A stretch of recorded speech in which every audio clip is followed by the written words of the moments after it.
Hello, ladies and gentlemen, and welcome back to the Ultimate Doctor Who Marathon. This is the show where we take a look at every classic Doctor Who story, plus a bunch of Big Finish audio dramas, one episode a day, 7 days a week. And today, on the 17th of October, 2018, we are starting one of a very odd choice for the Ultimate Doctor Marathon, in that, yes, the Doctor is featured, but he's only featured in one episode. Today, of course, we are starting a look down this fourth series of the spin-off series to Doctor Who, which started in 2015, The Diary of River Song. Now, Volume 4 was only released a couple months, like 2 months ago. I'm pretty sure it was released in August, when I picked it up. So this is actually my first listen-through of it, so I actually don't know what to expect. I don't know exactly, with a lot of these stories, I know where they're going in advance, so it's not really a first listen through. But this time, it's a first listen through. We're starting today with the first story in that 4-story box set, Time in a Bottle, written by Emma Reeves and Matt Fitton. And Time in a Bottle sort of actually makes you think, hey, the Doctor might actually show up by the end of this. Basically, River is dragged in by this giant ant thing, and one of her colleagues, when she was at university, Professor Jemima Still, to investigate this part of space that is basically timeless, hence the title Time in a Bottle. It's the idea that the original thought that it might be a time lock, except it's not Gallifreyan technology, so it can't actually be time locked. We also get the first real implications of the Time War here, splintering back through Classic Who, something that I quite like that Big Finish has done, though in this one they actually keep it quite quiet, just mentioning it. And of course, River, at this point, we're following a character who has already met future Doctors, and if you're listening in order, you obviously wouldn't have met future Doctors yet, or even River, so you don't really know her backstory. Obviously, I'm coming from this for someone who does know who she is, and you're kind of expecting to know who she is because this is a spin-off exclusively featuring her. And basically they get this message that possibly the Doctor is trapped in this timeless zone. And a lot of the story is them with this giant ant lady and this warbot called Spod, who is probably the weakest part of this episode. He is just a weird character. He acts like he has this lingo, which is kind of, he's just amaze balls and things like that, and it's really cringy. That is not going to age well. At least in Classic Who, the dialogue, but for the most part, has aged decently. Especially for something written in the 70s. But oddly enough, just this first episode has you interesting. It takes it more as a mystery approach. And the big twist is that it actually, there's this idea that there's this race called the Discordia, which appear as devils or whatever someone's race inherently fears, and brings you to your own personal hell. A very interesting concept. And they're being set up, I guess, as the major villains of this boxed set. Something that I think is done really, really well here is that we actually get a good setup with them. They're they get explained away as, and the big twist is that it isn't River. It isn't the Doctor who is trapped. It is Professor Jemima Still's husband, who is a pushover. Which, that's the first big twist. And it's actually a really well executed twist because they're laying seeds that it isn't the Doctor. Whenever the Doctor and River seem to communicate, they always seem to say, "Hello, sweetie," as a message of, yeah, this is me, this is you. This time the message was essentially just River Song. It's one of those things where going in, you really wouldn't be suspicious especially because it's well, this is Doctor, this set features an early Doctor. We are in the 4th Doctor's era of the show right now. This isn't. We aren't. Why would he understand about the whole "hello, sweetie" stuff? They aren't. They are not. They are not a couple at this point. It's one of those interesting little role reversals where you think, oh, it's actually going in a completely different direction than what it was going. Um, there's also a big reveal with Still's husband, who he actually turns out to be one of the Discordia. They apparently integrate people into their gene pool, which is kind of a creepy concept, like a really creepy concept, especially because they're essentially time meddlers, where they will essentially try to rewrite history so they can win all the time, which is kind of, a very terrifying concept. Again, the idea is that because the Time Lords aren't there, um, you know, they aren't really there because River is in a period where, post Time War, currently in her life, which is where the Doctor crosses over.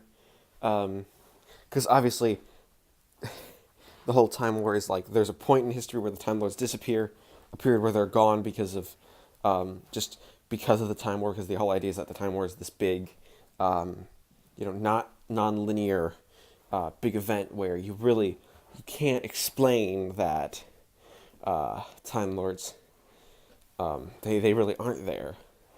Something that I think is very, very interesting, and something that the box set does a really good job of sort of explaining.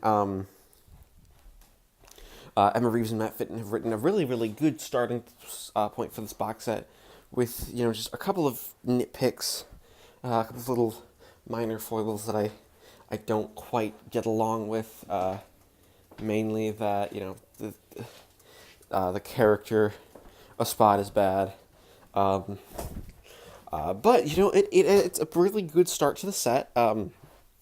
It sets up this whole arc with the Discordia that we have. This arc. These are four stories, but they essentially make up their own one big story overall. With River being sort of the connecting link. Other than that, I really don't have too much to say about this one because it's a good start. River works without the Doctor, and of course we're just waiting for him to show up, even though he only shows up in the final story. Like we're building to his eventual appearance. But yeah, it was a really good start. It sets up the Discordia nicely. It sets up the arc of the box set nicely. Reeves and Fitton made a pretty engaging story. It's a decent, especially really good hour-long story, because of course Big Finish is good enough to have that room to breathe and allow the stories to actually have breathing room. So I'm going to give the Time in a Bottle an 8 out of 10.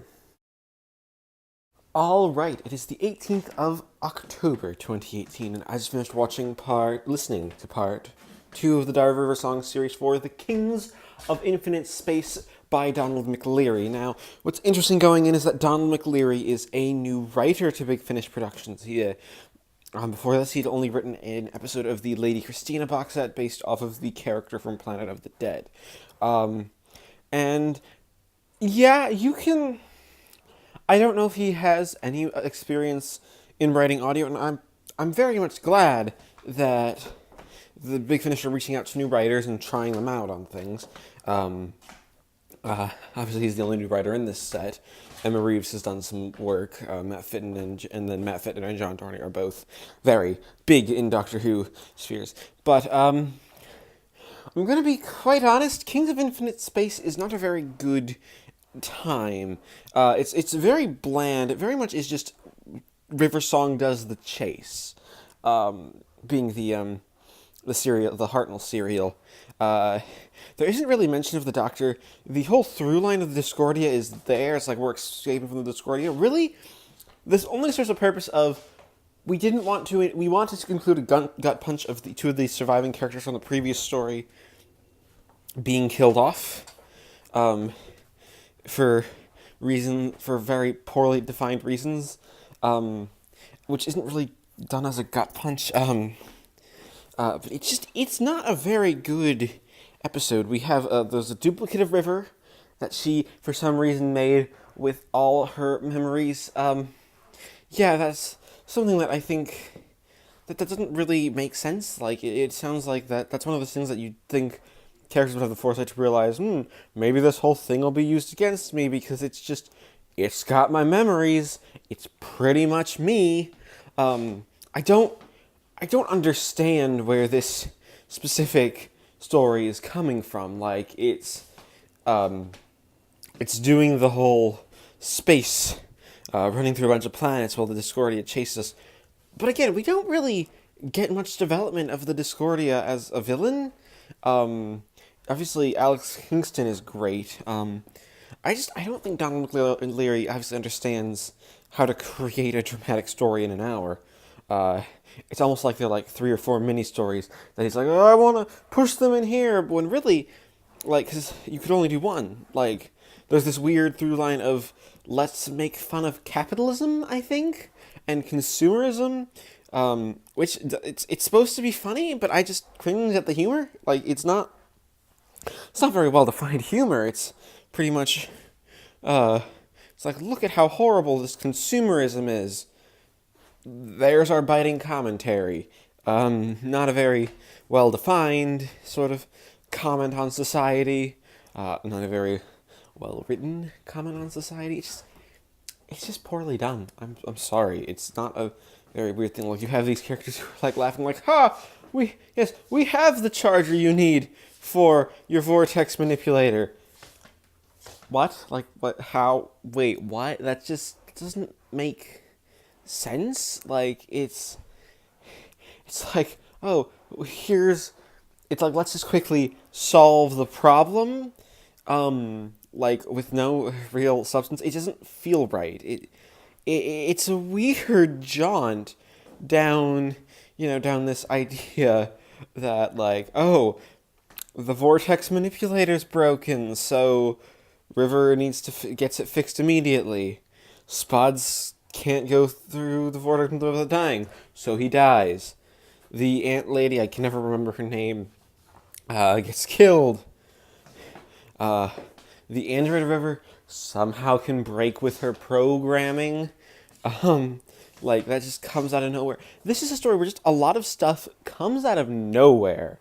And you're just left with more questions than you have answered. It also doesn't really give us a through line. Like, we don't really know where it's gonna pick up. Yeah, the Discordia are in it, and they're, like, the guy from the last one, Malik, who was the Discordian person, he's in it, and that's, fine. He does a good job. He's a decent actor. And it's a decent part. But, like, really, it's not a solid entry into the series. It's just like, oh, we're meandering. It's we don't know where we're going with this. Just bear with us, and we promise it'll be fun. Which I understand the need for fun in Doctor Who. Like, don't get me wrong. A fun chase-like adventure could be done really well. Like, last week we had the on TV we had the Ghost Monument. You can see my thoughts on that. That was a really solid, fun race to the finish. The Chase and Keys of Marinus are both really solid, fun, like, going through different locations. But this one it doesn't use its time efficiently enough to be like, hey, we're building up to a conclusion. When it's not. Like, this is the second story in the set. And I honestly, unless maybe this guy's story in Lady Christina is better than this one, but maybe they shouldn't take scripts from this guy. It doesn't seem like any sort of writing will make it worth a while. Because it's a very average script. Like, it was fun, but it's like, it's just got this whole host of problems that you really can't look the other way on. This isn't like, it wasn't a fun start. I'm going to give Kings of Infinite Space, which I don't know what this title was meant to be. I think it's meant to refer to the Discordia. But, like, yeah, I guess, but, like, that doesn't... It's not a good title, like,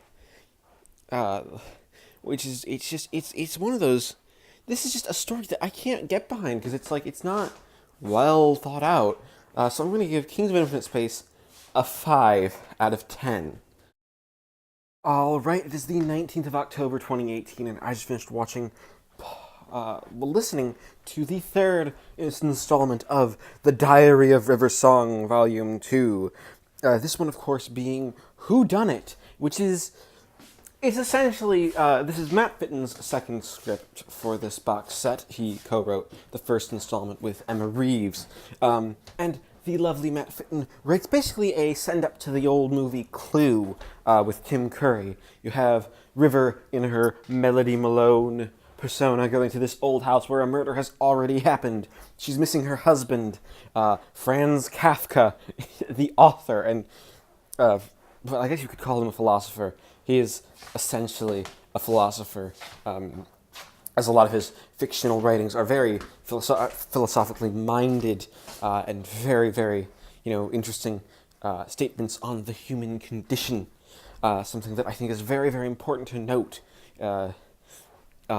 is, of course, the theme often in Kafka's work of sort of madness and reality and sort of bending reality. Like there's obviously the fact that one of the big major elements is a giant insect calls back to his metamorphosis.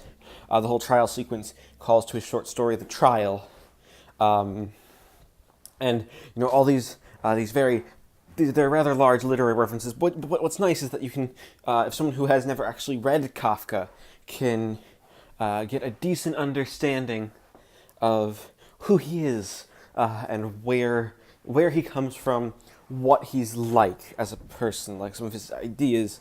It's a very, very good portrayal in the episode of course, Franz Kafka, of a very large historical figure. Now, what's interesting, of course, is that this story is very much much like the previous story tried to be a story of twists. But Matt Fitton pulls off Whodunit as a story of twists much better, because the actual murder mystery is over halfway through the story. Like, it's only about 30 minutes. Then the rest is just let's bend reality. Let's bring back the Discordia. The Discordia themselves, who were, let's be honest, completely, underdone by the previous by the previous story, where they were just sort of mad-stomping villains. This time, we actually see them more crafty. And you have, this is very much a River Song does the Seventh Doctor. It's much more, it's all, a big plan. Turns out the big house they're in is the Doctor's TARDIS, which the telepathic circuits have been linked to Kafka's mind. So that sort of explains why we have these weird settings and why we would have Franz Kafka in a situation like a novel out of Franz Kafka. It's not the what's likely is we don't have the age-old trope, which can be very hit or miss, of the Doctor inspires historical figure to do what they do or write what they write, like the show has done a couple of times. They just happen to be in a similar situation, and it's actually explained away very, very well. Oddly enough, Whodunit is a breath of fresh air after Kings of Infinite Space, which was just a badly written story. Like, Kings of Infinite Space wasn't good. This was fun. Alex Kingston, she plays off of all these colorful characters. Like, you have essentially these parodies of other famous detectives. Like, you have this guy who is pretty much accused Poirot with his little grey cells. Someone who is, I guess, an American detective that I am unfamiliar with. But they're all obviously detective-y archetypes, which is kind of the point, is that they're not real people. That's kind of the point of the story, is that the reality of the situation is that this isn't reality. This is just something essentially in River's head and Kafka's head, and one other person's head. I mean, the big thing is that the Discordia is trying to get to the TARDIS. The idea by accusing River of murder. Of course, being funny is that accusing River of murder is one of those things where it's done in a trial where her murder victims are witnesses, so they're obviously not dead. It's sort of the absurd trial, like the trial where, sort of the miscarriage of justice, of like, yes, there wasn't actually a crime committed. It's all false allegations. Something very, very important for the story. It's something that I very much enjoyed. Matt Fitton wrote it excellent. And the big reveal is that River, who thought the person who put it happen to this was her future self, no, it turns out, no, it's the Doctor. The Doctor's here. Something that shouldn't be. I'm kind of sad that they didn't try to play up the whole hell type thing. Like, there was the big focus in the first story about how River's hell is a world without the Doctor. Something that I think we could really explore. Something that would be very, very interesting to explore, and very, very fun to see how River reacts and has to act without her husband there to help her. Something, but sadly, no. But alas, no, it's not to be. It's one of those things where it's like, no, it's not. He's not there because he's just not there, which is quite sad, quite a shame. Overall, for River's song, but that being said, the story itself is excellent. It writes, it's written very, very well. Matt Fitton does an amazing job. It brings the story arc together. It sets us right back on track to have a good finale after that weird second part, which again I did not enjoy that second part. That was not a very good ending. It was very weird and very, very odd. So I'm going to give Whodunit another 8 out of 10 because there were a couple of points. The murder mystery itself, like the whole deeds to the house subplot, like the clues for that was never really focused on. It was just like, oh yeah, this also happened. It needed a little more focus on that, and it would have been probably a lot better. So yeah, I'm going to give Whodunit an 8 out of 10. Alright, it is still the 19th of October 2018, and I just finished listening to the final episode of the Diary of River Song Series 4, Someone I Once Knew, written by the excellent John Dorney. This is actually, oddly enough, I wasn't expecting Dorney to pop up again, even in the same video, the night video right after our last time we had an audio written by Mr. Dorney, but I'm glad he did, because let's be honest, this is the highlight of the box set. This is the story that everyone has been waiting for, the time when Tom Baker's Fourth Doctor meets River's Song. Now, I will get it out of the way beforehand, before we really get into it. I really do like the explanation of why River and the Doctor, why the Doctor doesn't remember River is because this story essentially takes place in an alternate timeline. With the Discordia as villains, it actually works really, really well, because their whole shtick is that they are messing with time. I also think the Discordia work here, work their best if they actually do not reappear after this box set. They're a really good villain, don't get me wrong. I love the idea of taking someone's fears to their heart and then messing with time so they always win. But if they became a recurring villain, I think I couldn't enjoy them quite as much, simply for the fact that a lot of their best bits have been throughout this story. There really isn't anywhere to go with them, which is what you need when you're bringing back a villain. You need to build on different aspects, have things to explore, something that a lot of Doctor Who villains sometimes that even recur sometimes fail at. But Someone I Once Knew is an amazing just look at what makes the Doctor and River tick as characters. You have River, obviously, she wants to pretend to be Romana, but the Doctor the Fourth Doctor, it's implied that they've already built up this relationship, already, things that River hasn't done yet, and all of those things get unwritten by the end of the story, but that still doesn't affect them. Like, there's a little post-credit, like a little the last scene before the credits roll, is of the Doctor almost kind of remembering it. They have this amazing little scene. The Doctor's, of course, traveling alone at this time. He hasn't even met Romana yet. We get a lot of peeks into the future, which is always really fun because we are at a point, before we have, actually seen, like, this is, and because he's not traveling with K9, we're placing it here because he would have K9 if it was post Leela. It's a very young Fourth Doctor. This Fourth Doctor has, he loves River. They have this amazing relationship. It's something that Tom Baker just brings to the role. He's got this warmth in this story, showing some amazing ranges as an actor in his later years. Because this is, of course, this is very new. This is one of his more recent releases. It's one of those things that the story really helps with, is that you have Tom Baker here, playing the Doctor as just the real bohemian that he is. The episode itself is a very standard Doctor Who story, but really it's about the characters, and how River dealing with a Doctor who isn't the Doctor that she knows. And this isn't the first time she's dealt with a Doctor that isn't the Doctor that she knows, but it's the first time she's dealt with one that already recognizes her, which is a bad thing for history.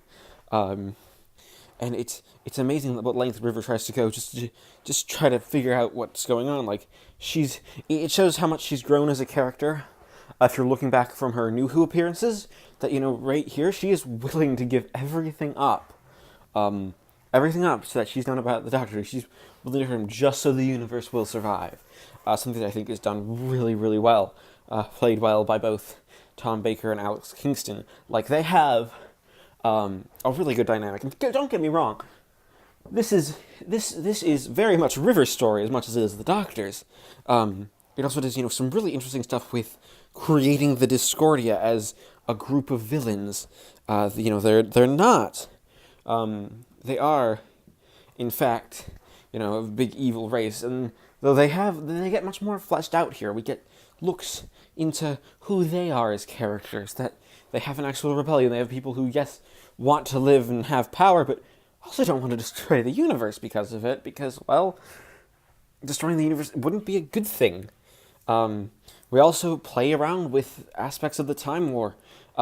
With the Fourth Doctor, even though he doesn't remember at the end, his initial reaction to the idea of the Time Wars being gone is one of horror. Like, he's actively scared that, wait, I can't stop the destruction of the Time Lords, and I even help make it happen? And yes, obviously, Doctor Who has Steven Moffat obviously rewrote it so the Time Lords went missing and may have been found.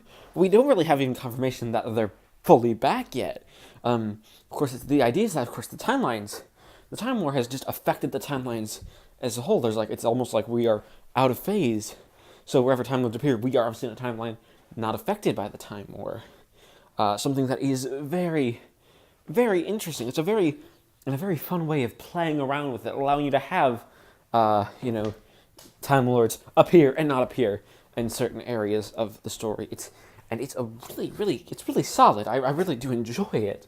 I enjoy where the characters decide to go with it. It's one of those amazing little events that I think the story really helps the story as a story be fleshed out because of it. But that's really all there is to it. Someone I once knew, it's just an amazing finale to this box set, which has been a pretty strong box set overall. So much so that I'm going to give someone I once knew a 10 out of 10. That brings us to the end of the box set, so I will be giving The Diary of River Song, Series 4, a 7.75 out of 10. Of course, each story is very different. This isn't a standard as one story, but as a release, 7.75 out of 10 will be the final score it gets. That being said, thank everybody for watching this installment of the Ultimate Doctor Who Marathon. Please leave a like, comment, and subscribe if you haven't already. And I will see you next time when we return back to the next televised story with Tom Baker. This was the last audio in between, where we will be meeting our new companion with the face of evil.